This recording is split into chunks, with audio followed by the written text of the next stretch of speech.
Bonjour, bienvenue à cette web diffusion du 5 juillet 2023. Celle-ci portera sur les résultats du deuxième trimestre et de l'année 2023. Les marchés boursiers ont poursuivi leur avancée au cours des derniers mois, malgré une reprise dernièrement du ton légèrement agressif des banques centrales en rapport avec les hausses de taux d'intérêt. La lenteur avec laquelle le taux d'inflation un peu partout dans le monde diminue a pour effet de rendre moins accommodantes les autorités monétaires et même de voir les hausses de taux d'intérêt se poursuivre malgré que les marchés et même les banques centrales elles-mêmes avaient annoncé une pause, voire même un certain recul prochainement. La montée générale des indices boursiers cache par contre un comportement fort différent d'une région du monde à l'autre et d'une industrie à l'autre.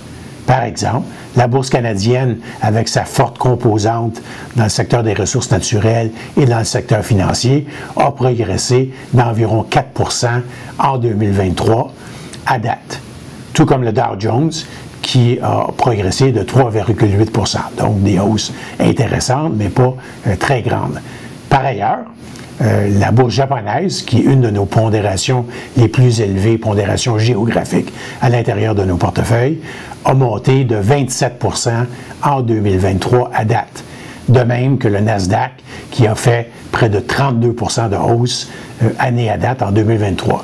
Après une année 2022 très difficile pour les titres technologiques, ceux-ci, cette année, font beaucoup mieux, aidés en partie par l'enthousiasme soulevé dans les marchés envers le potentiel de l'intelligence artificielle.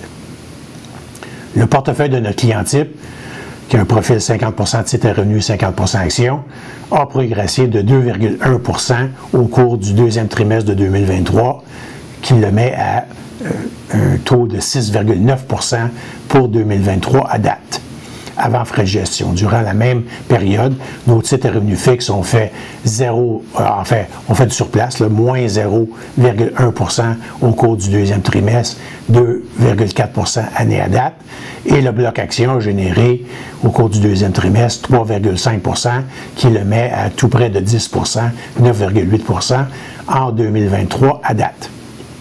Notre mandat Sabius, qu'on a inauguré en fin de l'an passé, a quant à lui rapporté 4% au cours du dernier trimestre et 15,4% en 2023 à date. Ce rendement continue à le positionner très bien versus le rendement de son indice de référence Morningstar, comparable, qui a fait 1,4% au cours du dernier trimestre et 6% pour 2023 à date. Le rapport trimestriel du mandat Sabius vous sera acheminé dans les prochains jours. À cet effet également, mon collègue Jean-Michel est à produire une autre web diffusion pour le deuxième trimestre pour le mandat Sabius qui vous sera disponible d'ici quelques jours. Merci à tous et bon été.